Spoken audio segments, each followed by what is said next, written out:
불확실한 시장에 맞설 차별화된 투자 전략 1월 5일 머니쇼 플러스 시작합니다. 오늘 우리 증시 양지수 동반 상승 출발 후 강세가 쭉 이어졌습니다. 연초부터 연일 장중 신고가 경신을 보이면서 불장을 이어가고 있습니다. 오늘 코스피 종가 3.43% 상승했습니다. 많이 상승했네요. 147포인트가 올라가서 4,457포인트.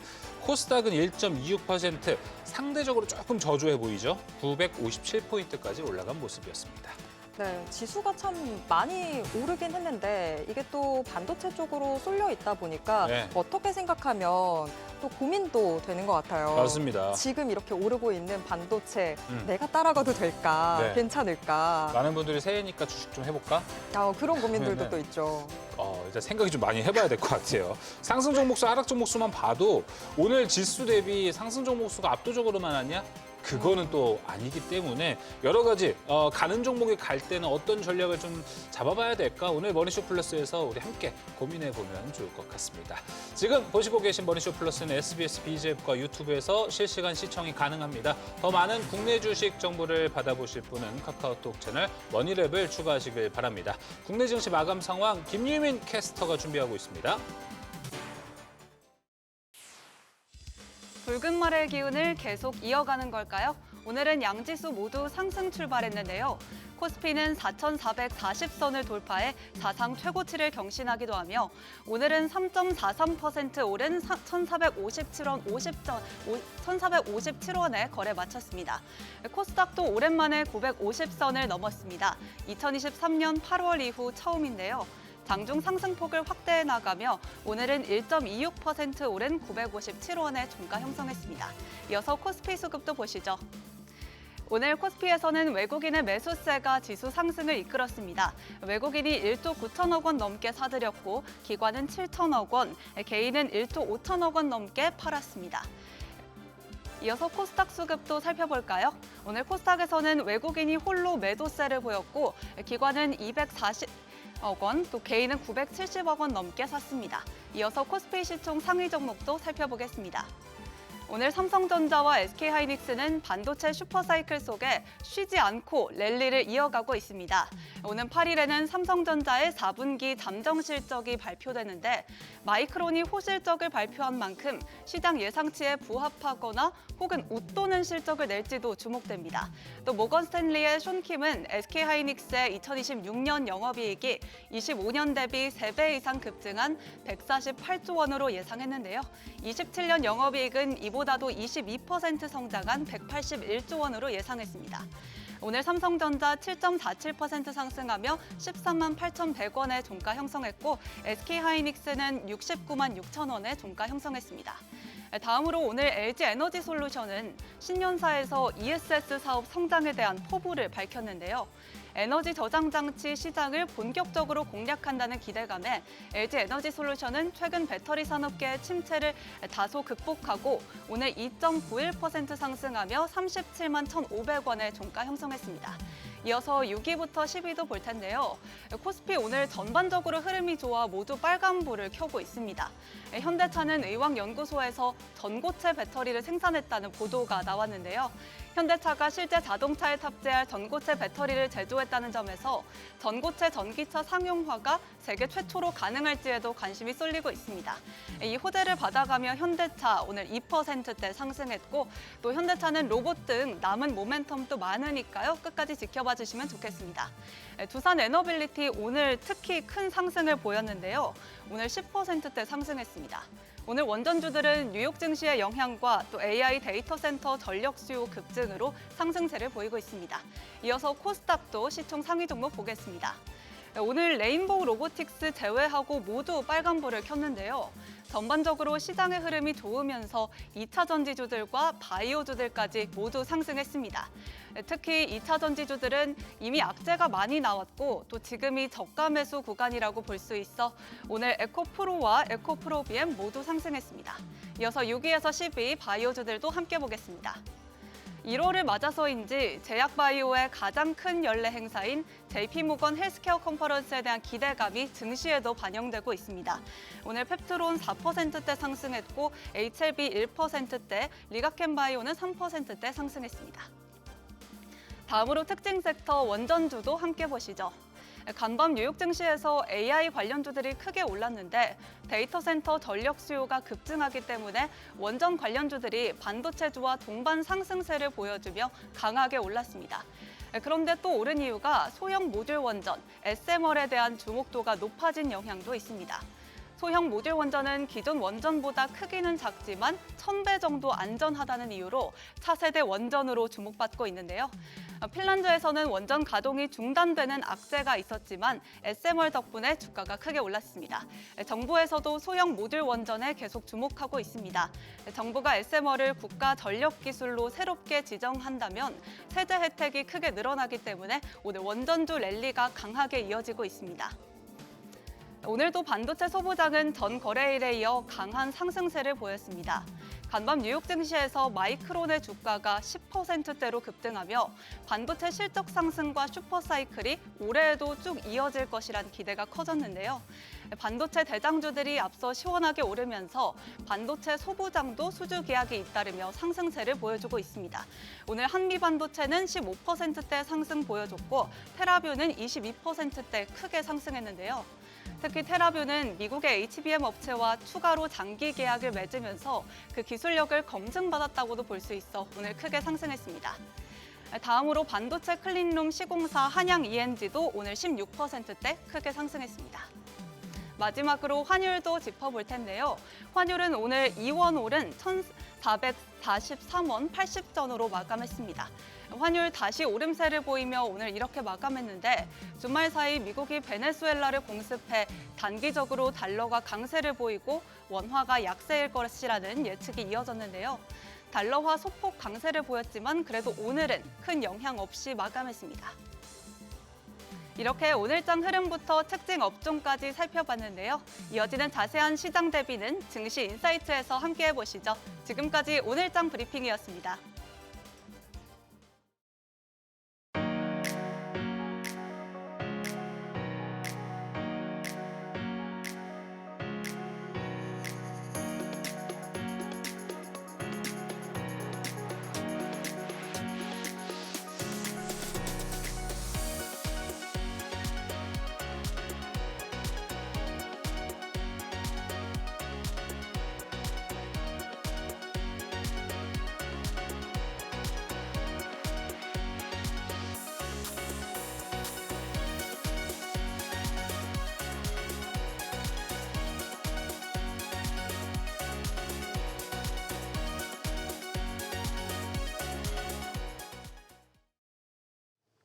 (4,400선을) 넘어선 코스피 그리고 (960선에) 다가서는 코스닥.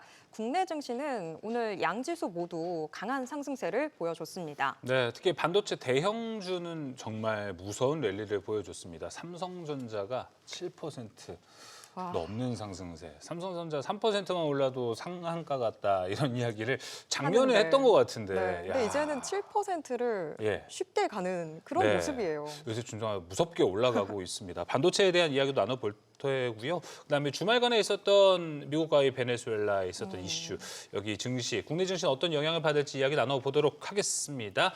이경수 하나증권 수석연구위원, 김성훈 KM파트너스 대표 함께하도록 하겠습니다. 두 분 어서 오십시오. 안녕하세요.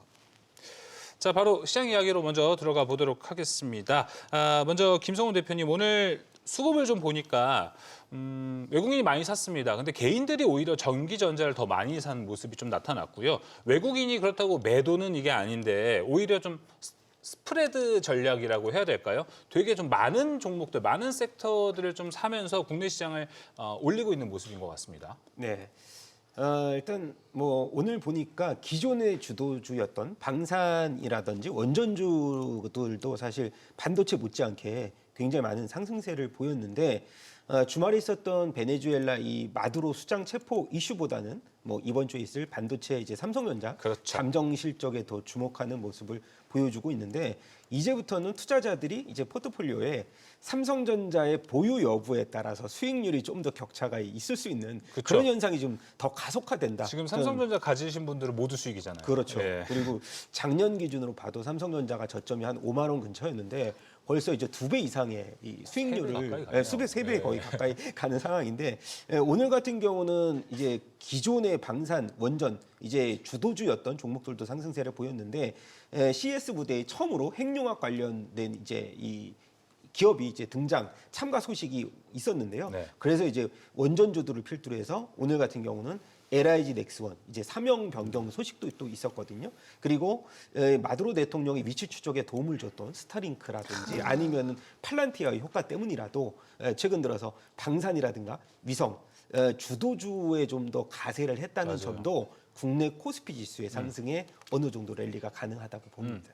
그런 부분을 봤을 때 뭔가 이게 강세장의 흐름 중에 하나인가라는 생각이 듭니다. 대표님 보셨을 때 반도체 좋습니다. 근데 지금 반도체 말고도 좀 우리 투자자분들도 섹터의 보유를 넓혀야 되는 시기라고 보십니까? 그렇죠. 지금 전반적인 흐름상 원래 이제 삼성전자 제가 아까 말씀을 드렸는데 네. 원래 이제 10만 원대 근처에서는 개인 투자자분들도 접근 가능한 영역이라고 봤지만 최근에 13만 원 돌파 SK하이닉스가 70만 원에 지금 한 번 그쵸. 돌파를 했다가 좀 하락해서 마감을 해왔긴 했지만은 그 영역들이 굉장히 편안한 영역이라고 보지는 않거든요. 예, 저 같은 경우에도 삼성전자를 지금에 와서 비중을 좀 늘리기란 쉽지 않은 과정이고 상대적으로 보면 오늘 두산 에너빌리티도 그러니까요. 횡보 이후에 이제 반등을 네. 10%대의 반등을 보여줬는데 사실 횡보를 하고 나서 반등을 하느냐 아니면 그 추세가 5일선을 타고 들어가면서 올라가느냐 사실 오히려 지금 바라보는 시선은 두산 에너빌리티가 좀 그렇죠. 더 불편하지 않은 또 매수 타이밍이라고 저는 보고 있는 상황입니다. 네. 그리고 일단 수급 자체가 오늘 코스피에 굉장히 외국인들 수급이 많이 들어왔다라는 부분이 지수를 좀 크게 끌어올려줬던 것 같습니다. 외국인들 2조 원 넘게 매수를 했던 상황인데 이 위원님 오늘 아침 다른 방송을 출연하신 걸 좀 봤더니 이 달러원 환율 오르는 거에 대해서 이제 좀 크게 걱정할 필요 없는 것 같다라는 취지로 이야기를 하시더라고요. 근데 지금 환율 사실 조금씩 오르고는 있잖아요. 그런데도 이렇게 외국인들 매수세가 들어온다라는 건 이제 환율에 대해서는 수급과 관련해서 크게 걱정할 필요가 없는 구간이 된 걸까요? 그렇습니다. 이제 과거 같은 경우에는 이제 원달러 환율의 변화와 외인들 수급이 상당히 영향이 있었어요. 그리고 이제 뭐 우리 국내 증시의 어떤 그 기업들의 이익 모멘텀이라든지 이런 것들이 조금 이제 완만할 때는 이런 수급적인 그 환 영향을 좀 많이 받는 것 같습니다. 그렇지만 지금 같은 경우에는 이제 지금 글로벌적으로 이익이 가장 상향 조정이 큰 종목이라고 하면 마이크론, 삼성전자, 하이닉스 요 세 종목이 글로벌 기준으로 봤을 때는 이익이 가장 상향 조정이 폭이 크거든요.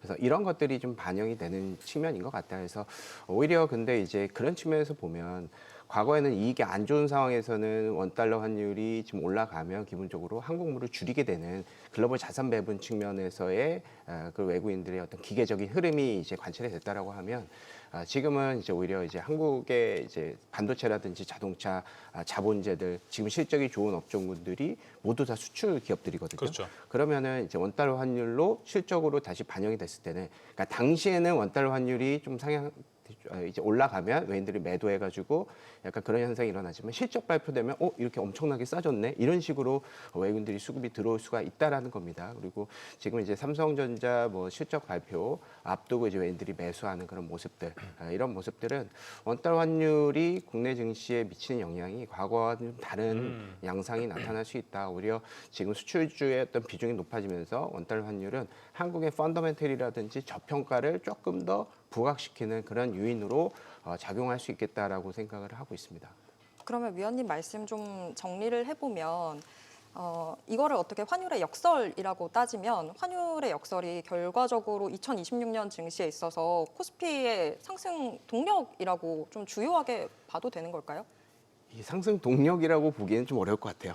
왜냐하면 이제 워낙 가치가 떨어짐에 있어서 물론 이제 양극화는 일어날 것 같습니다. 수출주는 더 좋아질 거고 내수주는 더 안 좋아질 것이고 네. 수입업자들은 상당히 좀 고통스러운 그런 측면이 될 것 같습니다. 그렇지만 이 원달러 환율이 결국적으로는 이제 완만한 상승을 우리가 가정을 했을 때는 나쁘진 않다. 네. 과거에는 이런 측면에서 상당히 좀 부담스러웠는데 지금은 정책적으로도 원달러 환율을 여러 가지 좀 이제 정책적으로 이걸 보완하려고 하는 정책이 많이 나오고 있죠. 그래서 정부에서 어느 정도 좀 신경 쓰고 있다라는 측면이 이런 투기적인 포지션에 상당히 영향을 준다라고 생각을 하고 있습니다. 그래서 저는 이제 완만한 상승 측면에서는 한국 증시에 이제 악재는 아니다 이렇게 좀 평가를 하고 싶습니다. 사실 한 달 전만 해도요. 달러 가치가 1,480원 가고 있을 때도 국내 증시가 영향을 받지는 않았었잖아요. 네. 뭐 그때와 비슷한 거죠. 그렇죠. 네. 예. 근데 다시 이제 지금 정책적으로 1,420원까지 떨어졌다가 지금 다시 올라가고 그러니까요. 있는 환경인데 네. 기본적으로 1,470원 때 그게 그냥 우상향 고속 쭉 일어나는 그러니까요. 상황하고는 지금은 오히려 지금 조금 더 좀 버퍼가 있는 상황이 예. 아닌가 생각이 들어서 수출주의 비중이 높아진 한국 증시에는 펀더멘털 측면에서는 긍정적이다 이렇게 네. 평가를 하고 있습니다. 알겠습니다. 일단 지금 환율이 우리 증시에 끼치는 영향은 크지 않을 것이다라고 정리 좀 해보도록 하겠습니다. 자, 그렇다면 이제 가장 핫했던 이슈들을 다뤄보도록 하겠습니다. 여러분 주말간에 아마 뉴스를 보셨을 겁니다. 미국이 베네수엘라 마두로 대통령을 체포하고 압송했습니다. 이 확고한 결의라는 작전명으로 실행이 됐는데, 자, 월요일이 된 현재는 미국의 압박 강도 좀 높아지고 있습니다. 일단 정권을 이양받은 부통령에게 처신 잘못하면 큰 대가를 치를 수 있다. 이런 이야기를 지금 언론을 통해서 함께 나오고 있습니다. 자, 이를 두고 하나증권에서 오늘 이 사건이 국내 증시에 끼치는 영향은 미미할 것이다라는 전망을 내놓았습니다. 마침 오늘 하나증권 이경수 수석 연구위원님이 나와 계셔가지고 지금 국내 증시에 끼치는 영향이 미미하다. 이 부분에서 뭐 동의를 하실 것 같습니다. 네, 맞습니다. 일단 지금 이제 미국은 상당히 그 전략적인 그 결정을 한 것 같습니다. 네. 예. 중국은 어느 정도 견제를 하고 싶기도 하고 더 큰 그런 이제 함의는 기본적으로 미국의 인플레이션을 낮추는 중장기적으로 낮추는 컨셉인 것 같고요. 지금 이제 미국의 그 이제 물가 지수라든지 이런 것들이 약간 깜깜이 측면이 있는 것 같습니다. 예, 그리고 이게 이제 발표가 됐지만 우리가 생각하는 것보다 너무 낮은 측면이기 때문에 사실 이런 거에 대해서 약간 좀 의심을 하는 쪽도 있는 것 같고요. 네. 어찌됐건 이게 미국 정부 안에서는 이런 인플레이션이 상당히 뭐 고용이라든지 경기 지표 자체는 상당히 좀 낮은 상황이라서 추가적인 금리 인하에 대한 어떤 기대감은 높을 수는 있겠지만 요 이제 물가가 문제가 되는 거거든요.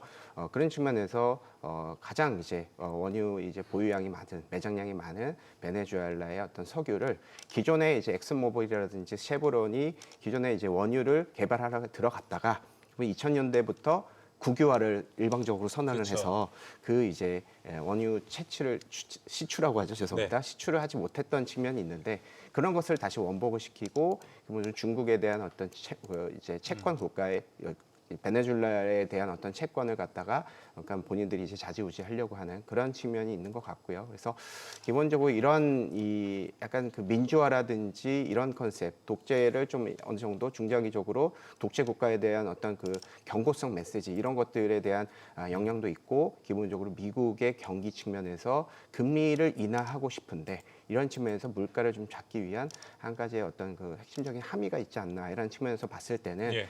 미국 증시 측면에서도 사실은 좀 의미가 있고 그렇죠. 오히려 긍정적일 수 있을 것 같고요.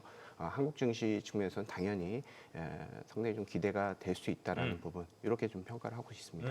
일단은 일단 미국이 베네수엘라산 원유를 사용하면은 미국산 이 정유 업체들이 원가 절감이 가능하고 미국이 이제 가격 경쟁력을 잃은 중동 산유국을 받지 않다 보니 중동 산유국들은 우리나라 같은 아시아에 이제 또 팔 텐데 그렇다면 우리나라가 협상력이 좀 올라갈 수 있다라는 포인트가 있어서 국내 정유 업체들도 오늘 좀 올라간 모습들이 나타났습니다. 그렇다면은 이제 김성훈 대표님 이게 근데 지금 당장 미국이 베네수엘라 들어가서 노후화된 이 정유 시설을 리노베이트를 해야 되잖아요. 근데 이게 즉각적으로 이 정유, WTI나 이런 가격에 영향을 미칩니까? 그러니까 초중진류 같은 경우는 우리가 흔히 말해서 이제 이 다운 사이클, 이제 이 업 사이클 말고 다운 사이클로 갈 때 엔지니어들이 벌써 그 국가에서 다른 쪽에 이제 좀 이 연봉이 많이 주는 데로 이제 이미 이동을 했기 때문에 사실 인프라를 구축하는 데는 시간이 굉장히 많이 걸린다고 하더라고요. 그러니까요. 그래서 그런 부분 봤을 때는 왜 오늘도 그렇고 지금 WTI 같은 경우도 움직임이 별로 없었거든요. 그리고 최근에 GS라든가 이 S-오일이 사실 이 정제 마진이 오른 이유가 어찌 보면은 이런 그 우리가 중진류나 이런 부분보다는 경유가 많이 상승을 해서 왜냐하면 경유 같은 경우는 리터당 지금 한 작년 기준으로 1,500원대에서 지금 1,700원대까지 상승을 했거든요. 그래서 경유 가격이 오르면서 실적이 좋아진 걸로 우리가 해석을 하셔야 될 것 같고 맞아요. 경유 같은 경우는 우리가 이제 보일러를 뗄 때나 그런 네. 부분에 이제 많이 사용이 되잖아요. 그래서 탄소 배출량이 상대적으로 많다는 이유로 그동안에 이제 증설이라는 그런 게 안 했기 때문에 네. 사실 경유 가격이 지속적으로 올랐을 때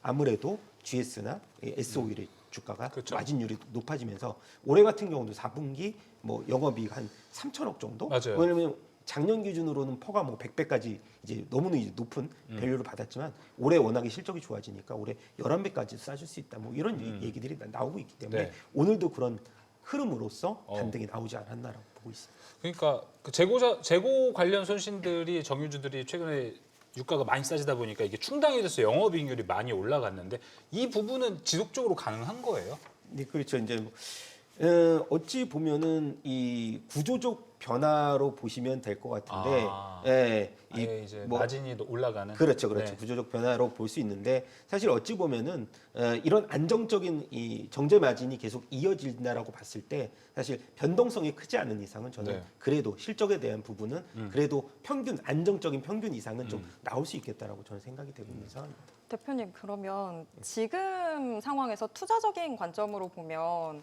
단순히 정유사들을 보는 것보다 뭐 만약에 추후에 이제 베네수엘라의 재건에 참여하게 될 미국 기업들, 뭐 할리바튼 같은 그런 쪽 기업들을 보는 게 훨씬 더 맞는 전략이 되는 걸까요?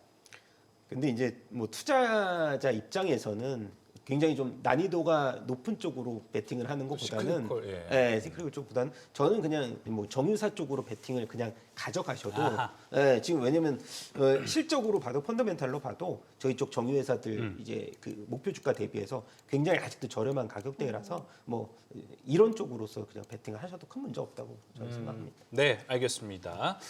자, 뭐 앞서 마두로 대통령이 이렇게 이송이 되는 그런 사진도 좀 봤습니다. 뭐 반미 하면서 갔는데 정작 입었던 옷은 나이키 추리닝이라고 합니다. 가장 자, 미국적인 모습을 그렇죠. 보여주는. 예, 그렇습니다. 하지만 또 이제 미국이 이렇게 행동을 가했던 이유 중에 하나는 아마 중국을 좀 견제하기 위한 목적도 있었을 것 같습니다. 그런데 이경수 연구위원님 보셨을 때 중국 같은 경우에는 지금 베네수엘라를 다 사들였었는데 이제 막힌 거 아닙니까? 이란으로 가려면은 또 되지 않습니까? 근데 이런 건? 그렇죠. 이제 베네수엘라가 이제 생산량이 많이 이제 적잖아요. 예. 본인들이 가지고 있는 매장량 대비해서. 근데 이제 거기에서 이제 80%를 중국에 수출을 한다고 합니다. 근데 이제 중국에서 이제 그 유가 그 원유를 갖다가 수입하는 비중 자체는 사실 되게 미미하대요. 맞아요. 1%? 예, 그렇습니다. 그래서 그런 측면에서 뭐 이제 중국은 크게 뭐 걱정은 없을 수는 있겠지만 어찌됐건 이제 미국과 중국은 이제 패권을 계속해서 경쟁하는 그런 국가이기 때문에 이런 센티먼트 측면이라든지 약간 그 독재자를 이제 건드렸다는 측면에서 그런 이제 예를 들어서 이제 미국이 이제 요구를 했던 뭐 대두를 갖다가 이제 수출을 한다라는 것을 다시 엎을 수도 있고 뭐 히토류 수출을 갖다가 그렇죠. 조금 약간 제한할 수도 있고 여러 가지 그런 카드가 있기 때문에 또 계속해서 뭐 이제 미국과 중국 간의 어떤 무역 전쟁은 진행 중이기 때문에 네. 그런 상황을 좀 보면서 우리가 좀 대응을 해야 되지 않나 이렇게 생각을 하고 있습니다. 네. 그런 반면에 사우디 쪽도 뭐 생각해보면 여기가 증산 요구를 거부하면서 뭐 유가 상승에 대한 걸 우리가 좀 두려워해야 되나라는 포인트 좀 생깁니다. 연구원님 보셨을 때 지금 WTI 유가가 한번 체크를 해보도록 하겠습니다. 자, WTI 유가가 최근에 많이 떨어지면서 이제 50달러 선 위치에 좀 있었는데, 그렇죠. 지금 57달러 선입니다. 우리가 이거를 심리적 마지노선을 한 65달러 정도로 좀 잡아놓으면 마음 편할까요? 유가는 저희는 이제 이 베네수엘라의 어떤 그러니까 뭐 지금 셰일 오일이라든지 미국이 계속해서 얘기를 하고 있는 것은 석유 생산량을 늘리겠다라는 거잖아요. 그러면서 베네수엘라의 그 노후화된 어떤 시추 시설이라든지 이런 것들을 다시 엑슨모빌이라든지 뭐 쉐브론이라든지 이런 것들을 다시 진입을 시켜가지고 거기서 시출해서 글로벌 생산량을 높이겠다라는 컨셉으로 저는 이해를 하고 있습니다. 그래서 뭐 여기 이제 석유를 갖다가 우리가 이제 미국의 모든 100% 이익을 시추해가지고 우리 뭐 미국에 국유를 하겠다 이런 컨셉이라기보다는 이제 그런 기존의 어떤 계약 계약을 이제 시행하는 컨셉으로 봐야 되겠죠. 그래서 유가 측면에서는 이제 떨어진다라고 가정을 했을 때, 근데 이제 원유 업체들이 최근에 뭐 지금 이제 장 시작 전에도 미국이 올라가는 이유는 기본적으로 이건 이제 시추가 이제 된다라는 컨셉에서 전체적인 큐가 늘어난다는 컨셉인 것 같고, 한국 같은 경우에는 이제 유가가 떨어질 것이다. 그런 측면에서 정제 마진, 우리가 이제 수입을 해서 이제 만들지 않습니까? 우리 같은 경우에는 기름이 나지 않기 때문에 그런 측면에서 정제 마진이 앞으로 올라갈 것이다라는 기대감으로 이제 올라가는 것 같습니다. 예. 그래서 한국 같은 경우에는 이제 그래서 이제 정유주 같은 경우에는 좀 중장기적으로 미국이 인플레이션을 잡는다라는 그런 컨셉과 공교롭게 정유주의 실적이라든지 주가는 공교롭게 요 이제 흐름이 되게 맞게 되는 거죠. 그래서 정유주도 상당히 의미 있는 투자처가 될 수 있겠다 이렇게 좀 판단을 하고 있습니다. 밸류에이션도 상당히 좀 낮고요. 그렇죠. 유가가 지금 당장은 움직이지 않더라도 트럼프 대통령이 지금 유가를 잡아서 물가를 억제할 수 있는 아이디어들을 좀 보여주게 된 셈이잖아요. 그러면 연준의 금리 경로는 필연적으로 이제 금리 인하 고속도로를 탄다 이렇게 볼 수도 있을까요? 그렇죠. 이제 기존의 어떤 예상치는 이제 3월에 한 번이었죠. 근데 요거를 갖다가 추가적으로 금리를 인하할 수 있는 재료를 하나를 만든 셈이라고 볼 수도 있을 것 같고요. 예, 그런 측면에서 긍정적으로 미국 증시 측면에서는 상당히 좀 긍정적인 이슈다라고 일단은 평가를 하고 싶습니다. 알겠습니다. 네, 김성호 대표님. 근데 이제 정유주들을 보면은 오늘 뭐 많이 올랐습니다. S-오일 필두로 해서 뭐 GS도 올라가고 그런 모습이었는데 이게 지금 미국 증시에 있는 쉐브론하고 엑슨모빌 프리시장 흐름 보면은 쉐브론이 지금 2%대 상승하고 있고 엑슨모빌이 1%대입니다. 근데 우리나라 종목들이 유난히 또 너무 들썩인 거 아니야? 라는 생각은 좀 듭니다. 저런 것 같아요. 이제 과거에도 러우 전쟁 때나 네. 일단 전시 상황에서 뭐 흥국석유를 비롯해서 석유 관련주들이 사실 굉장히 많이 좀 네. 들썩였잖아요. 그래서 이번에도 미국이나 이제 베네수엘라 공습 소식이 어찌 보면은 단기적으로 원유 공급에 대한 이 불안 심리를 좀 자극할 수 있다라고 해서 오히려 또 미국 시장보다 국내 시장의 변동성이 좀 큰 상황으로 보이는 거지. 어찌 보면 이게 하루 이틀짜리에 끝날 수도 있다. 저는 그렇게 생각이 되거든요. 그래서 일단 이 GS, 뭐 S-오일 이런 종목들을 우리가 바이앤홀드로 가져가는 분들이 아니시라면 이것을 단기적으로 트레이딩 전략으로는 별로 그렇게 매력도가 높지 않겠다. 그렇게 오히려? 생각이 되는데 네. 전반적으로 보면 원래 이제 들썩였던 관련 소형 이제 이 석유 관련주들이 오늘 그렇게 큰 움직임이 없었거든요. 맞아요. 그걸로 봤을 때는 저는 이번의 반등은 그래도 펀더멘탈적인 요소가 좀 더 강할 수 있다라고 봅니다. 펀더멘털적인 요소가 강해 보인다. 네. 지금 이 베네수엘라 이슈 관련해서 방산 테마도 같이 좀 다뤄봐야 될 것 같습니다. 뭐 어쨌거나 지금 지정학적 리스크가 좀 나오게 되는 상황인데 이게 마두로 체포가 중국과 러시아를 향한 미국의 강력한 경고로 또 해석이 되는 상황입니다. 그래서 단순히 뭐 아메리카 대륙의 긴장으로 볼 게 아니라 좀 전 세계적인 지정학적 리스크 같기도 한데 이 위원님, 그렇게 보면 지금 방산주들 밸류에이션 상단 자체를 위로 크게 올려버리고 고정시켜버리는 이슈다. 이렇게 평가할 수 있을까요?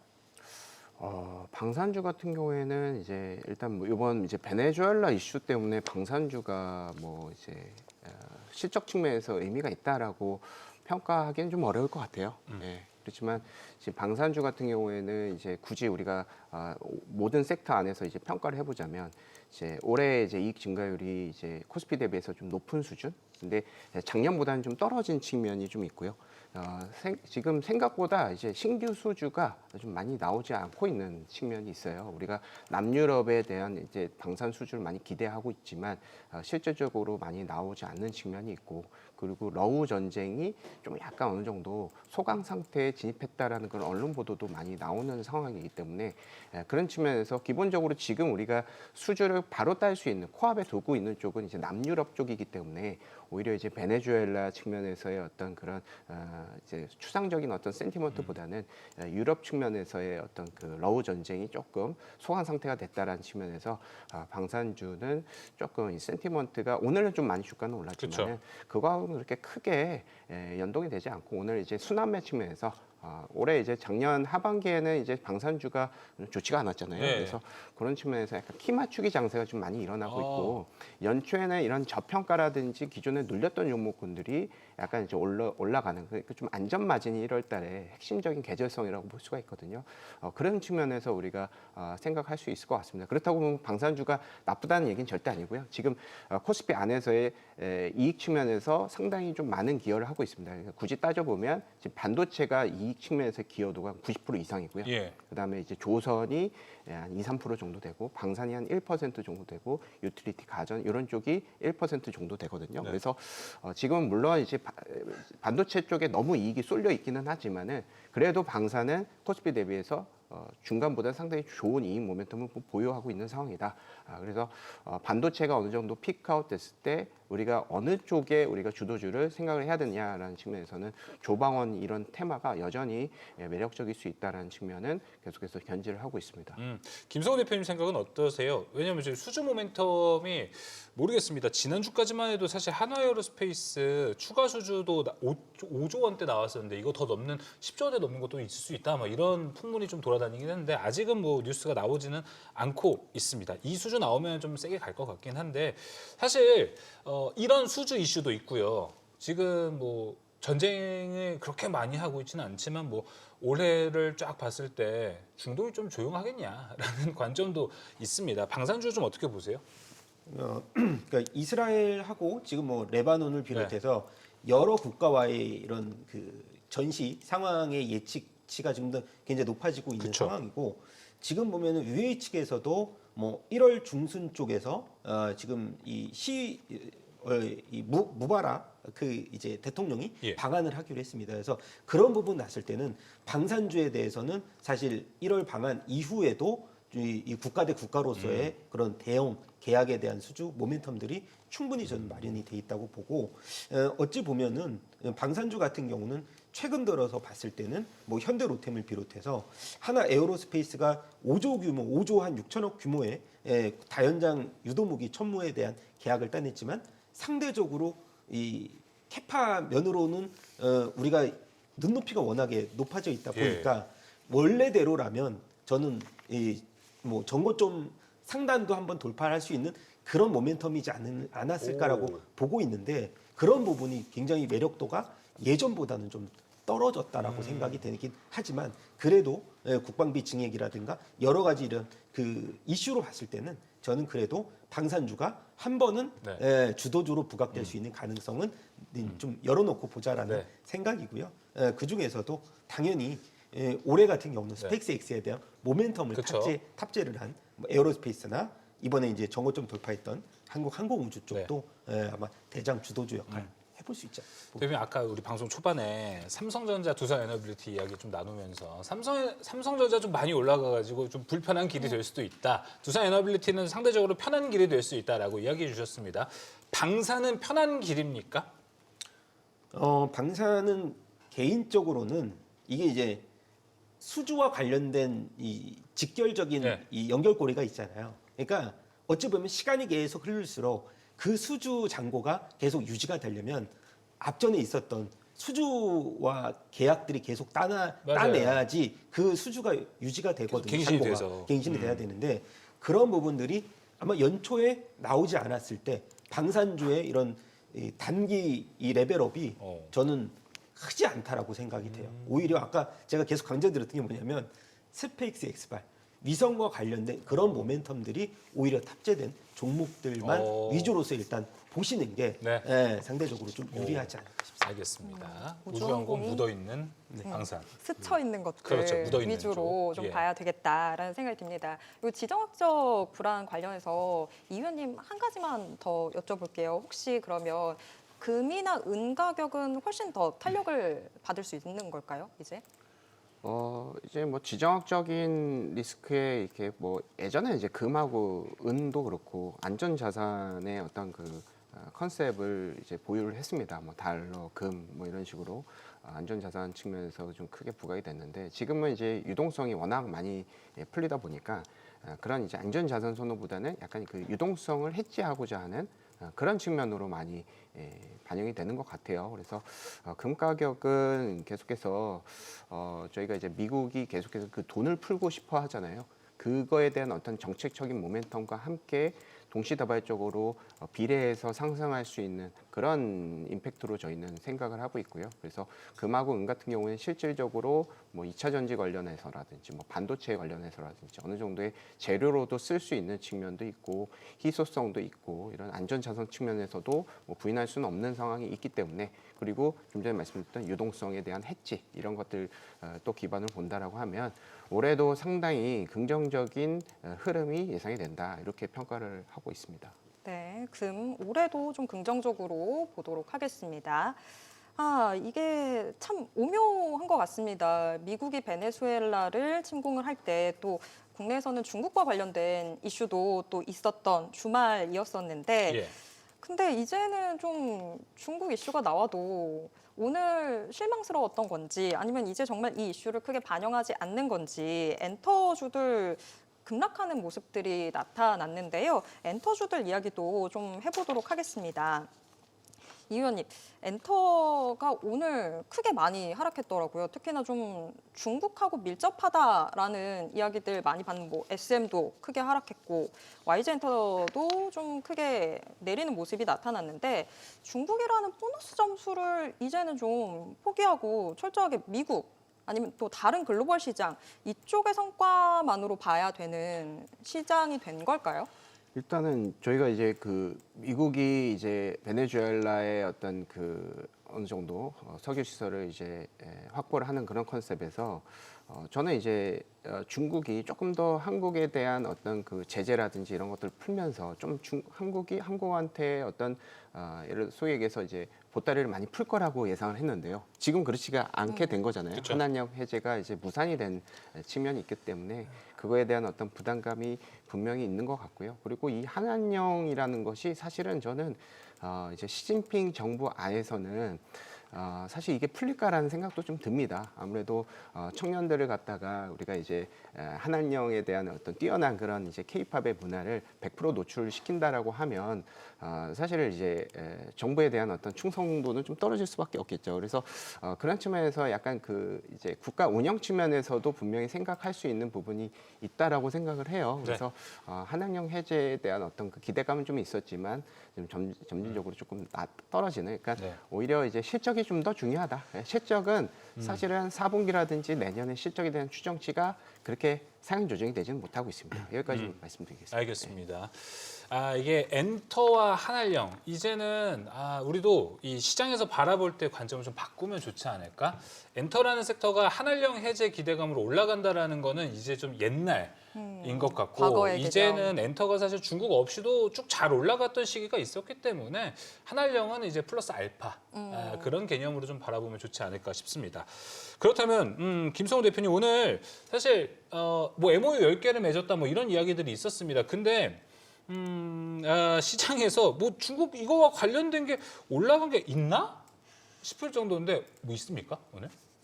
제가 보기에는 없습니다. 없죠. 원래는 이제 뭐 화장품도 그렇고 뭐 그러니까요. 엔터주도 그렇고 게임주는 원래 수급이 좀 안 좋았으니까 기대치는 낮더라도 뭐 예를 들어서 뭐 미용기기라든가 이런 여러 가지 이제 섹터들 전반적으로 이 뭐 MOU 체결을 한들 그러니까 이게 지금 시장의 수급적인 요인도 아예 이 반도체 쪽 수급으로 옮겨갔다는 얘기는 뭐냐면 앞으로도 기대감이 좀 없을 네. 가능성들도 충분히 있다. 그러면 중국을 제외해서 자생을 해야 되는데 그러면 북미라든가 일부 이제 그쵸. 매출에 대한 기여도가 좀 더 이제 변화되는 쪽으로 우리가 흐름을 봐야 되는데 그래도 저는 뭐 하이브는 봐야 되지 않을까. 하이브도 별로 안 빠졌더라고요. 네, 안 빠졌어요. 왜냐면 YG 엔터는 막 7%, 8%씩 빠질 때 그러니까요. 사실 33만 원이라는 이 가격대가 한 달치로 보면은 그래도 주가가 한 10% 정도 올라 있는 그러니까요. 가격대거든요. 그래서 하이브나 SM 그다음에 이제 JYP 우리가 비교했을 때 매출액만 딱 비교하더라도 YY 기준으로 한 47% 정도 올해 증가할 수 있는 게 하이브였고 오늘 이게 BTS 힘인 거예요? 그렇죠. BTS의 힘인데 오늘 3월 20일로 앨범 14곡을 출시한다고 했는데 사실 BTS는 한한령은 우리의 기대감을 항상 실망감으로 낮춰줬지만 저는 BTS는 우리에게 신뢰감을 준 적이 저는 한 번도 없어요. 없었어요. 네, 없었어요. 그래서 BTS 수익만으로 뭐 5천억 원이 유입이 된다는데 저는 그 이상도 바라보고 있습니다. 전 세계 아미들이 지금 굉장히 흐뭇하게 이 방송 보고 있을 것 같은데 대표님 근데 게임주는 어떨까요? 작년에 아까 얘기해줬잖아요, 사실 게임. 뭐 게임주 재미없었고 근데 올해도 그러면 기대는 확 낮춰야 되는 상황인 아니, 걸까요? 한알령 해제는 이제 엔터는 모르겠는데 게임은 그래도 되지 않을까요? 뭐 사실 지분이 텐센트 지분도 최근에 많이 예. 게임주에 들어가고 있고 그리고 일부 게임주들 같은 경우는 원래 이제 애플이라든가 결제 서비스를 이용해서 이 간접적으로 지출이 좀 많았는데 이번에는 자체 결제 서비스를 진행을 하면서 수수료의 30%를 절감할 수 있거든요. 그래서 그런 부분들 본다라고 했을 때는 뭐 넷마블 이제 우리가 게임주 내에서 가장 밸류에이션이 싸고 그래도 신장 모멘텀이 있는 게 넷마블인데 근데 차트를 한번 보시면 실적이 잘 나왔음에도 불구하고 넷마블이 이평선 아래로 이 캔들이 내려가 있는 모습을 보여주고 있거든요. 그리고 대장주인 크래프톤 비롯해서 NC소프트는 얼마 전에 또 신작에 대한 기대감들이 또 실망감으로 바뀌었기 때문에 저는 실적이 잘 나왔다고 한들 그 단기간의 기대감보다는 중장기적으로 투심이 좀 많이 이탈했기 때문에 사실 게임주 내에서는 탑픽을 고르기가 좀 쉽지 어렵다. 않을까 예. 그렇게 봅니다. 여전히 좀 쉽지 않아 보입니다. 우리가 뭐 이제 중국 관련된 이야기를 좀 해봤습니다. 엔터는 이제 뭔가 한알령 해제 수혜주가 될 수 있다라는 연결고리를 우리 좀 논외로 가고 플러스 알파 그 개념. 하지만 엔터에서 하이브 BTS의 힘은 좀 대단하다. 이렇게 좀 정리해 볼 수 있을 것 같습니다. 자, 그럼 이제 오늘 시장에서 반도체 이야기를 이렇게 뒷전으로 갈 줄이야. 예, 반도체 이야기 잠깐 해보도록 하겠습니다. 자, 이경수 연구위원님 보셨을 때는 아니 그 숀킴 반도체 겨울을 논했던 자가 4년 만에 아예 반대되는 입장을 지금 냈습니다. SK하이닉스 올해 영업이익을 148조, 3배나 늘려서 이야기를 했는데 뭐 그분이 그렇게 얘기했으니 또 그쪽으로 쭉 달려갈 여지는 남아 있겠네요, 아직. 하이닉스 140조라고 하셨죠? 하이닉스 영업이익 148조. 148조. 지금 이제 컨서스가 지금 한 70조에서 80조 예. 정도 되거든요. 그래서 상당히 2배 넘는 이제 기대감인데 이제 극과 극인 것 같아요. 이 사실은 사람. 근데 지금 보면 가장 핵심적인 건 디램에 대한 기대감이에요. 그렇죠. 네, 그러면서 전체적으로 이제 하이닉스는 HBM으로 어느 정도 좀 빠진 측면이 있고 그 사이를 삼성전자가 점유율을 올려서 기본 한 30~40% 지금 하고 있죠. 그래서 글로벌적으로 거의 이제 독점하다시피 하는 측면이 주가로 반영이 되는 것 같고 디램을 갖다가 지금 이제 고객들이 이제 엄청나게 많이 빨리 팔아달라고 그리고 가격 협상도 엄청나게 잘 된다고 합니다. 그런 측면과 같이 이제 외국인 투자자들이 뭐 삼성전자의 이제 주가를 그거 같이 좀 많이 사는 그런 모습들이 관찰이 되고 있고요. 그리고 삼성전자 같은 경우에는 지금 뭐 휴머노이드 관련한 기대감도 있죠. TSMC에 대한 어떤 그 수주 물량이 상당히 좀 폭발적으로 늘어났기 때문에 이거는 TSMC가 모두 다 하지 못할 것이다.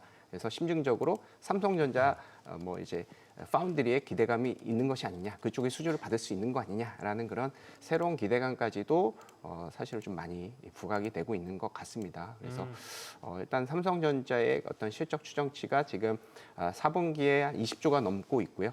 네, 올해 같은 경우에는 110조 정도의 이제 예상치가 좀 나오고 있습니다. 지금 좀 전에 말씀드렸지만 하이닉스는 한 80조 정도 되고요. 그리고 요 4분기가 하이닉스는 한 15조 정도 예상이 되거든요. 최근 1년 동안은 하이닉스가 분기 실적을 삼성전자보다 더 잘 냈어요. 그런데 이번에는 이제 삼성전자가 다시 재역전을 하는 것이기 때문에 그런 측면도 어느 정도 주가로 지금 반영이 되고 있는 상황이 아닌가 이렇게 생각이 들어서 지금 이제 서두에서도 말씀드렸다시피 글로벌적으로 AI의 그 붐이 일어나고 있지만 지금은 약간 퀄리티 기반 그리고 1월달에 계절성일 수도 있는데 AI 관련한 테마를 가지고 있으면서 밸류에이션이 어느 정도 리저너블한 쪽을 1월달에 안전 마진이 보장되는 그런 컨셉으로 상당히 좀 부각을 네. 베팅을 많이 하고 있는 것 같습니다. 그런 측면에서 한국이라든지 한국 반도체 그리고 마이크론까지 이 기업들은 AI 테마 중에서 밸류에이션이 가장 싼 탑3거든요. 그래서 해당 종목군들에 대한 그 관심도가 계속 높아지는 것 같고 이 밸류에이션이 어느 정도 글로벌 평균 수준까지 어느 정도 채워지기 전까지는 이런 흐름이 계속 좀 이어지지 않을까 생각이 들고요.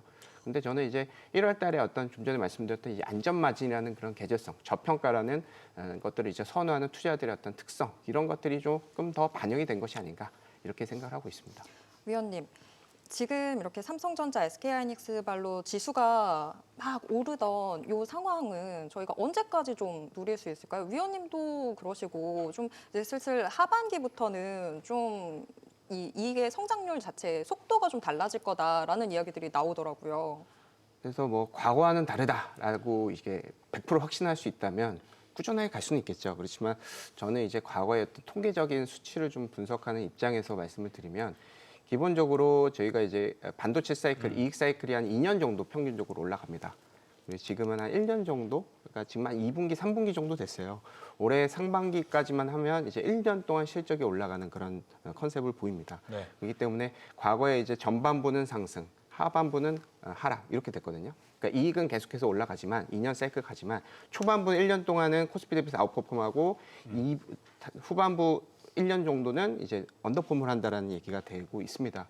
그만큼 이제 반도체라는 것은 이제 똑같은 물품을 계속해서 이제 생산하기보다는 계속해서 업그레이드가 되는 그런 수요를 맞추고 그리고 감가상각 이슈도 분명히 그렇죠. 있을 수가 있겠죠. 그런 측면에서 우리는 시크리컬이라는 것을 항상 인지를 해야 될 것 같습니다. 그렇게 되면 일단은 상반기에 이익 증가율을 100%, 150%, 200%까지 쓰고 하반기부터는 이익 그로스가 조금 떨어지는 측면이 있습니다. 그러면은 이 이익 그로스가 떨어진다라는 것을 뭐 이제 사이클이라고 얘기를 할 수는 없겠지만 그래도 우리가 보수적으로 네. 그로스를 기반으로 우리가 판단을 한다라고 했을 때는 상반기 중에 피크가 나올 가능성이 충분히 있다라고 생각을 하고 있고요. 추가적으로 애드업이 되는 부분은 그때마다 우리가 지금 대응을 하면서 베팅을 하면 되지 않을까 이렇게 네. 판단하고 있습니다. 그러니까 지금까지 나온 데이터로 봤을 땐 상반기까지는 일단 상승세가 유지될 것 같은데 앞으로 또 좋은 데이터가 계속 나오다 보면 이게 하반기도 이어질 수 있지 않을까 이렇게 볼 수 있을 것 같습니다.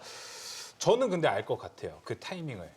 아주 초단기적인 타이밍은 알 것 같습니다. 지금 신내림이 왔나요? 아니요, 신내림은 아니고 저처럼 생각하시는 분 많을 것 같은데 바로 이번 주 삼성전자 잠정 실적 발표.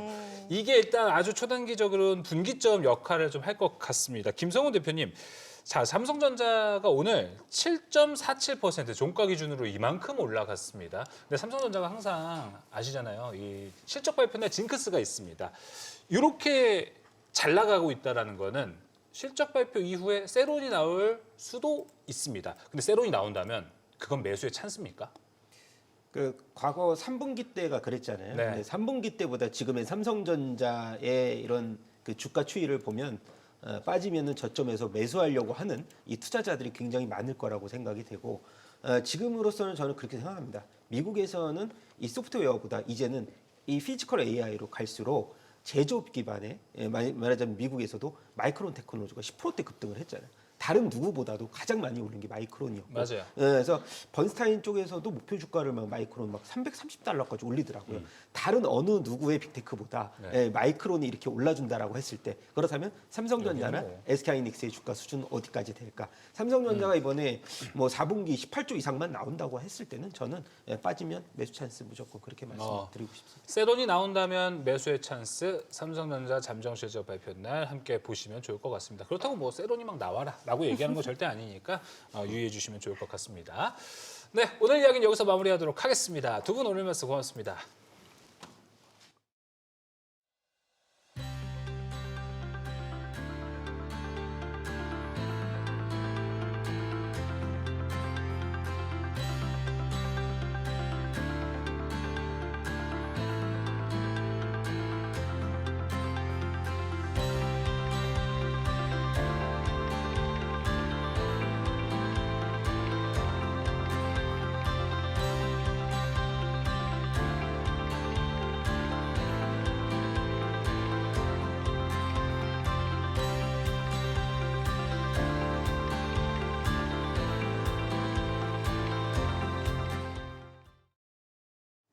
2026년의 첫 거래일이었던 지난 금요일 뉴욕 증시는 혼조 마감했습니다.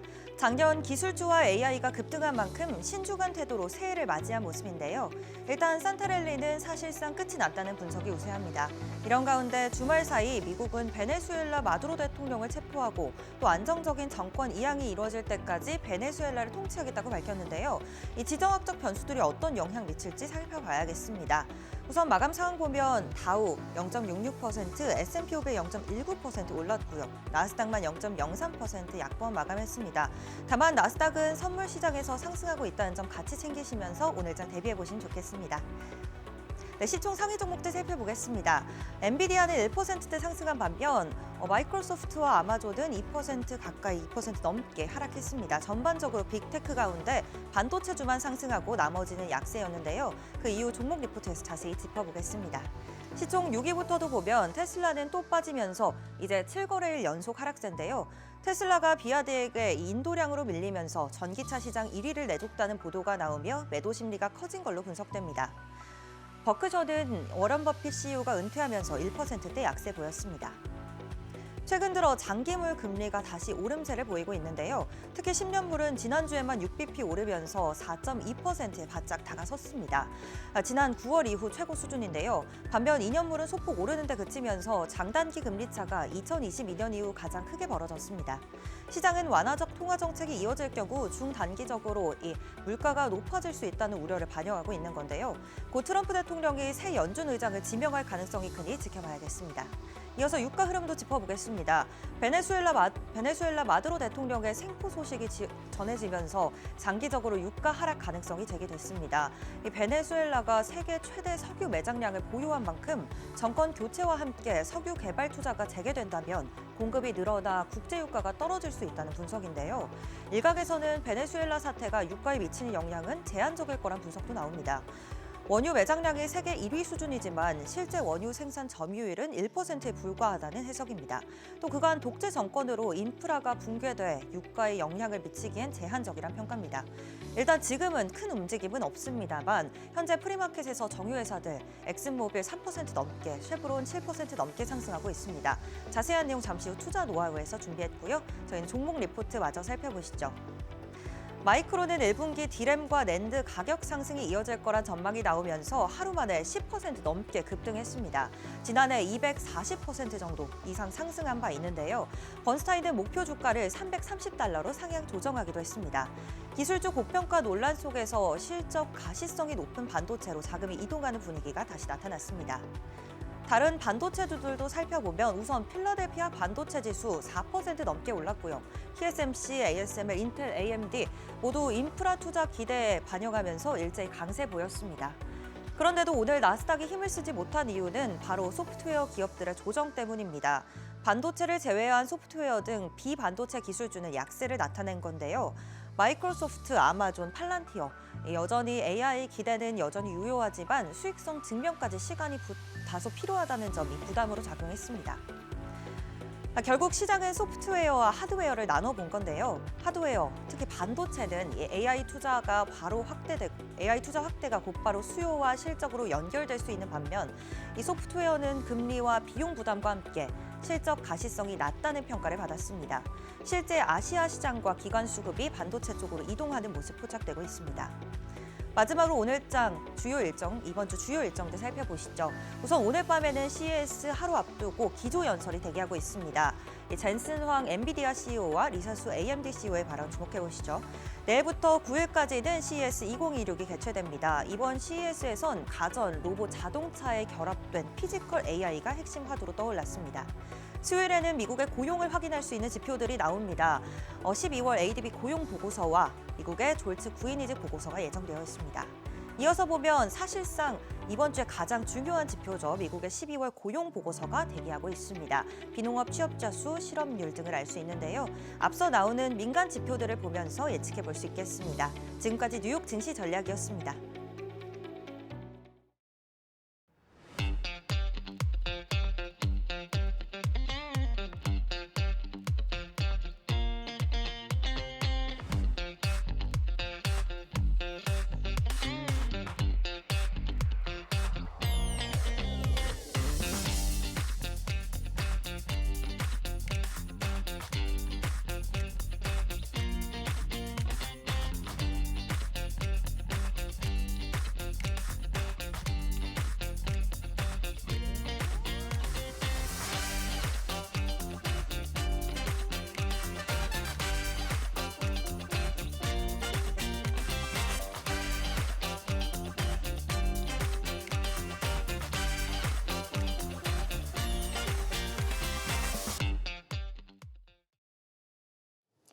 뉴욕 증시는 새해 첫 거래일 혼조세로 장을 마쳤고 우리 증시는 장중 계속해서 최고가 경신 랠리를 펼쳤습니다.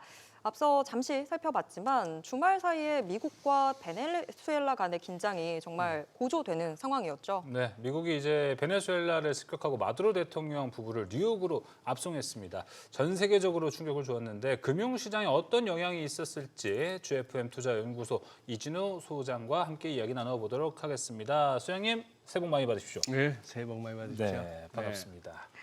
새해 덕담 한마디 해주시죠. 네. 새해 덕담. 글쎄요. 이럴 때 덕담 설에 가서 하시죠. 설에 가서 알겠습니다. 다시 2월에? 미루겠습니다. 네. 이게 진짜 새해는 진짜 병원년 말의 해는 음력으로 가야죠. 음력으로 가야죠. 네, 네. 제가 또 말띠입니다. 그러세요. 그렇습니다. 네. 2월에 다시 한번 질문 네. 드리도록 하겠습니다. 일단은 저희가 베네수엘라 관련 네. 이슈부터 좀 짚어보긴 해야 될 것 네. 같은데 주말에 정말 충격이긴 했거든요. 네. 다시 제국주의 시대로 가는 건가라는 생각도 들었는데 어. 소장님은 어떻게 보셨어요? 그러니까 일단 아마 우리 대부분 우리 일반인들이 받는 느낌은 그거였을 것 같아요. 뉴스를 보면서 이게 실화인가? 저래도 돼? 아니 이게 영화에서나 볼 법한 얘기가 현실에서 막 나오고 있고. 영화 오프닝 화면 같았잖아요. 좀. 네. 그리고 여러 가지가 참 아마 지금 뭐 제가 드리는 말씀은 우리 시청자분들이 누구나 다 이렇게 느낄 수 있는 일반적인 느낌인데 아마 이것도 세월이 좀 걸려야 되겠죠. 왜 한때 그런 거 있었잖아요. 라디오 프로에 지금은 말할 수 있다 하면서. 역사 드라마 같은. 맞아요. 지금은 말할 네. 수 있다. 아직은 우리가 다 짐작일 뿐인데요. 첫 번째 슬라이드 한번 보시면은 참이 생각보다 이 베네수엘라가 신경이 쓰일 만도 합니다. 미국에서. 정말 턱 밑에. 바로 턱 밑이죠. 여기 뭐 중간에 카리브해 쿠바가 있고 몇 군데 뭐 이렇게 푸에르토리코 이런 섬들이 있는데 여기가 미국에서도 플로리다 이 끝부분에 보면은 트럼프 대통령의 그 마라라고가 있는 저기가 여기고 그죠?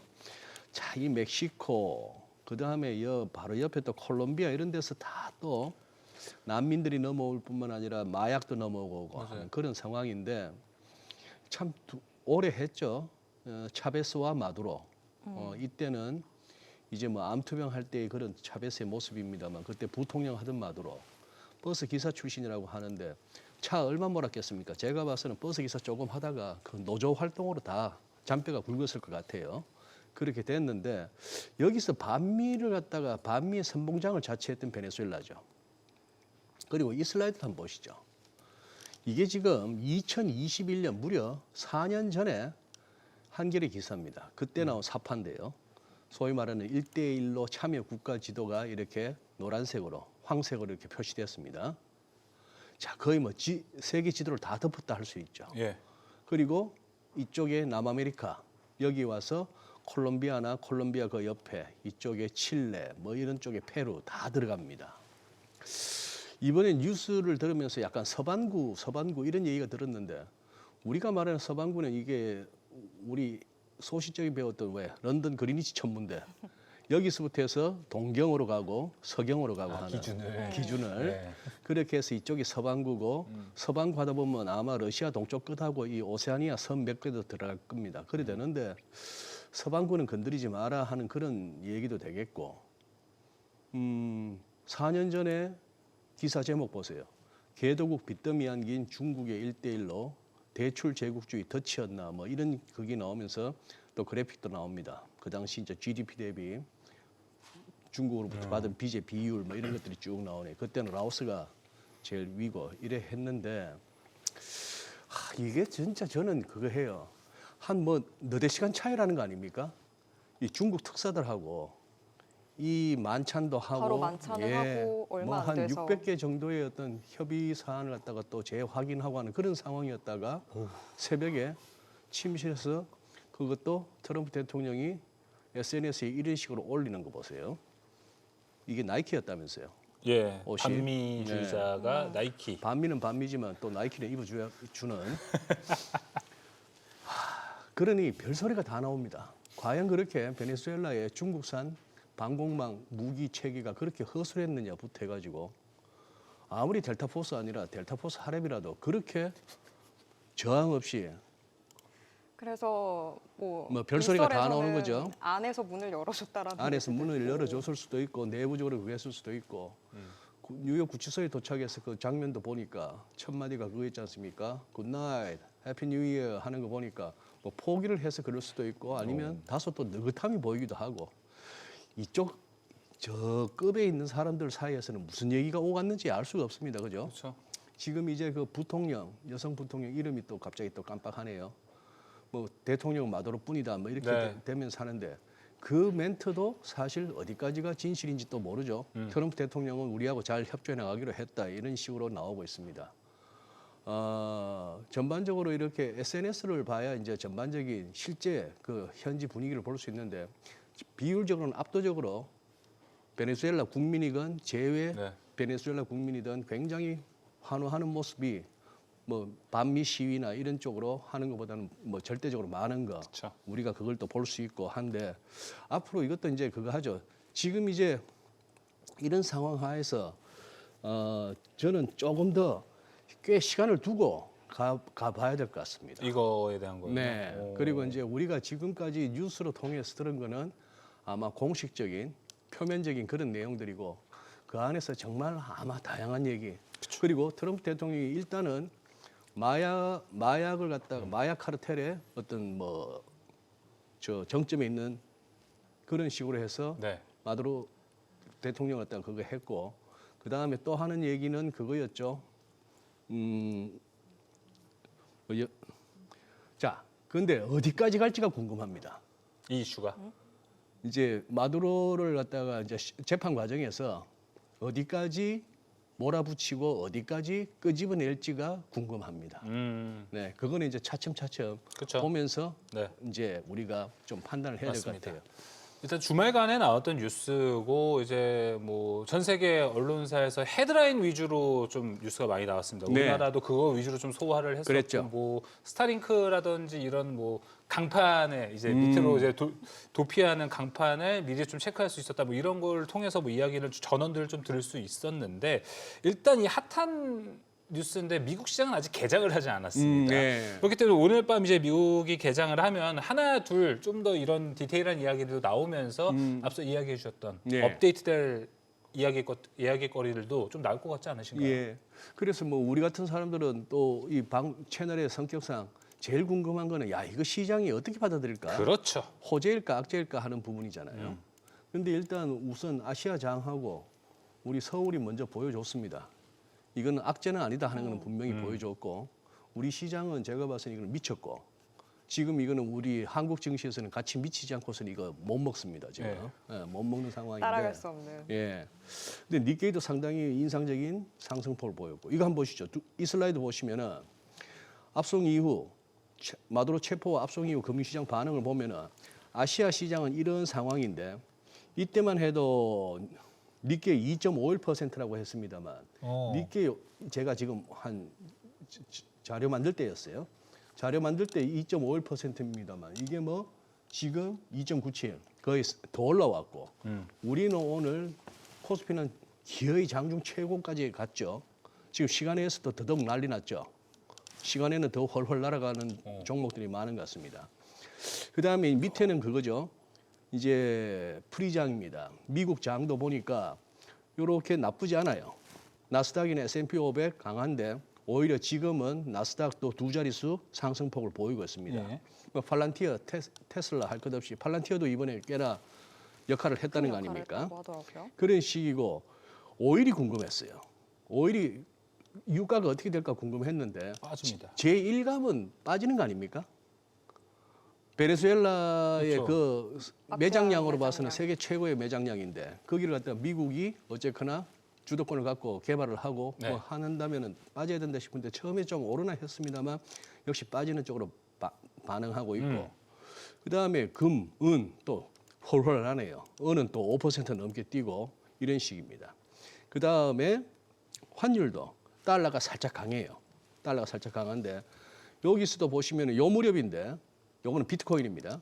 비트코인인데 요 무렵에 어떨까 하면 눈치를 좀 보더니 아 이거는 가는 게 맞아 하면서 지금 이제 비트코인도 올라가네요. 예, 비트코인도 지금 결국 여기까지 올라오는 그런 상황인데 그래서 지금 이제 월가에서 어떤 식으로 하나 싶어서 마켓워치 먼저 한번 들어가 봤어요. 네. 들어가 봤더니만 뭐 주가지수 선물이나 유가는 스테디하다 그런 얘기고 요 말이 재밌네요. Traders largely brush off 마두로스 캡처, 마두로 체포 이런 거 그냥 트레이드들은 아니 뭐 그거 어쩌라고 하는 그런 식의 반응입니다. 그냥 브러쉬 오프 툴툴 털어내고 뭐 대수롭지 않게 여긴다 하는 얘기죠. 얘기고 여기서 뭐 이렇게 옆에 소소한 기사 중에 눈길을 끌 만한 거는 월가의 베테랑이 말하기를 미국의 실업률이 이제 갑자기 팍 튀어오를 그런 어떤 찰나의 순간이 가까워지고 있다. 그래서 연준이 금리를 갖다 허겁지겁 내려야 할지도 모르는 뭐 그런 얘기도 살짝 나옵니다. 의외로 차분한 데다가 제가 느끼기에는 차분함을 넘어서 이 시장 즐기겠다는 분위기입니다. 그리고 CNBC는 보니까 역시 이게 제일 먼저 헤드라인에 와 있네요. 누가 지금 베네수엘라 석유를 컨트롤하는 거지? 이게 제일 궁금한가 봐요. 예, 그리고 오른쪽에 보면은 일론 머스크의 스타링크가 프리 인터넷을 갖다가 그 위성망 쓰고 하는데 공짜로 줬다는 얘기죠. 그랬더니만 또 눈길을 끄는 요새는 뭐 X도 들여다봐야 되고 트루스 소셜도 들여다보게 됩니다. 볼 게 너무 많아요. 네, 볼 게 너무 많죠. 우선 일론 머스크가 이거 했으니 공짜로 이렇게 위성을 쓰게 해줘서 그러나요? 자, 이 사진 머스크가 올렸습니다. 아주 러블리 디너, 훌륭한 저녁을 갖다가 대통령과 영부인과 가졌다. 2026은 예. going to be amazing 할 거다 했는데 여기는 또 이제 백악관이 X의 공식 계정이죠. 백악관 공식 계정에 No games 장난치지 마라 파포 했습니다. 파포는 미국의 슬랭이죠. 뭐 그런 식인데 한번 검색해 보실 만한 그런 슬랭이고 자 여기서 이제 저는 이 사진이 오히려 더 눈길을 끄는데 한때 그렇게 브로맨스를 보이다가 또 갑자기 틀어졌을 때는 갈라졌다가. 그죠? 진짜 입에 담으면 안 될 얘기도 서로 했다가 계속 설전이었었잖아요. 그러다가 이제 다시 이제 두 사람이 다시 만납니다. 만나고 여기서 머스크가 말한 2026년은 굉장히 어메이징 할 거다 해서 아까 모두에 말씀드린 이 마두로를 갖다가 체포해서 그거 한 가운데에 어디까지 추궁하고 어디까지 끄집어낼 것인가 하는 부분에 있어서 아마 저는 머스크가 좀 역할을 할 것 같아요.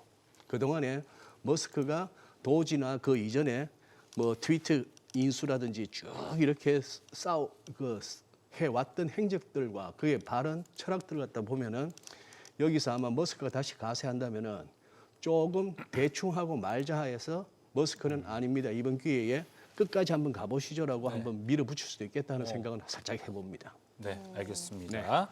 저 파포가 뭔지 해서 금방 찾아봤는데 방송 용어가 아니네요.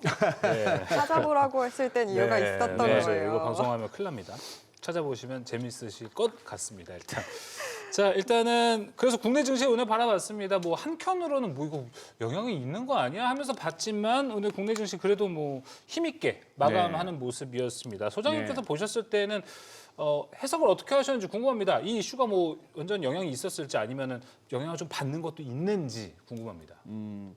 우선 뭐 차트 한번 보시면은 이게 예. 아까 1시 25분인데 지금 저거보다 더 올라가 버렸죠. 1시 25분이면은 1시 25분에 저점이죠. 1시 25분이면 장중 저점에 가까운 예. 4,439인데 오늘 종가가 4,457 그러다가 지금 이게 이니까. 네. 자, 저는 뭐 제목을 저렇게 달았습니다. 이제 네. 이런 차트는 보면은 이제 분석과 전망의 영역을 벗어났다고 저는 보고 있고요. 오늘 개인 거래소에서 수급을 한번 보면 외국인들이 2조 1,670억을 사고 어우. 선물은 6,000개 남짓 순매도입니다. 자, 저는 여기서 순매도했는 여기가 진짜 바다 냄새 나는 외국인 아닌가 싶고요. 그다음에 이 순매수 중에 상당 부분 가운데는 소위 말하는 검은 머리 외국인도 있다고 저는 짐작합니다. 실제 여의도에서 그런 얘기가 파다하고 지금 이걸 무슨 뭐 기술적으로나 뭐로나 그거 할 수 없죠. 아까 저는 오늘 이제 아침 방송 마치고 지금 이거 준비하면서 살짝 이제 교회에 좀 차 끌고 가서 카페에서 했는데 옆 테이블에 역시 대한민국의 트레이더. 정말 훌륭한 트레이딩 기질을 갖고 계신 우리 저보고 대한민국 아주머니들을 예. 옆 테이블에서 하시는 딱 앉자마자 하시는 얘기들이 한미 반도체 좋아 이러면서 아, 대화를 한미군요. 예, 오늘 한미 구포였나 보네요. 대화를 시작하시더라고요. 그러면서 주옥 같은 종목들이 막 나옵니다. 나오다가 이제 한 분이 또 이제 트럼프가 마두로 잡아갔대 했더니만 4명 중에 한 분은 그래? 이러신 분도 있더라고요. 그러니 전혀 뭐 뉴스나 세상 돌아가는 거에는 별로 이렇게 관심 없으시면 맞아요. 뭐 그러신 분들도 없잖아 있고 뭐 그런 시기였는데 아까 참 오늘 장도 좋고 하니까 아까 우리 예. 저희 머니쇼 팀 단톡방이 있지 않습니까? 예. 정민 앵커가 하나 올렸어요. 화면을 캡처해가지고 뭐 지수가 계속해서 올라가는 4,444.44 포인트. 아, 4가 몇 개야? 4만 지금 6개가 4,444.44 포인트. 저걸 갖다가 어떻게 정민 앵커가 순간적으로 시장 한번 어떤가 싶어 들여다보다가 저걸 보고 캡처를 해가지고 저희 단톡방에 올렸어요. 다들 한번 웃었습니다. 근데 지금 4457로 끝나버렸잖아요. 예, 4457. 예. 참 옛날에 금융위기 때 그렇게 급락하던 시절에 S&P 500이 저점을 얼마 찍고 돌아섰는지 아십니까? 네. 666.66 포인트에서 돌아섰습니다. 오. 야, 숫자가 좀 예, 의미가 예, 있어요. 그- 가끔 보면. 그런 면이 있었는데 네. 지금 오늘은 뭐 네, 참, 맞습니다. 예. 시간이 많이 흘러갔습니다. 그래요. 네. 아니 소장님을 앞으로는 저희가 5분은 좀 빨리 모셔야 이런 그래야지 준비된 얘기들을 다 할 수 있을 이슈를 것 풀 수 같아요. 있지 않을까. 오늘도 많은 이슈 준비해 주셨는데 다음 주로 또 미뤄보도록 하겠습니다. 자, 오늘 말씀 고맙습니다. 예. 네. 감사합니다. 월요일은 항상 좀 쫓기듯 네. 끝나는 것 같습니다. 오늘 머니쇼 플러스 준비한 소식은 여기까지입니다. 모든 투자 판단의 책임은 투자자분들께 있다는 점 알려드립니다. 여러분의 모든 경제 SBS 비즈가 함께하겠습니다. 저희는 내일 오후 3시 30분에 다시 찾아뵙겠습니다. 고맙습니다.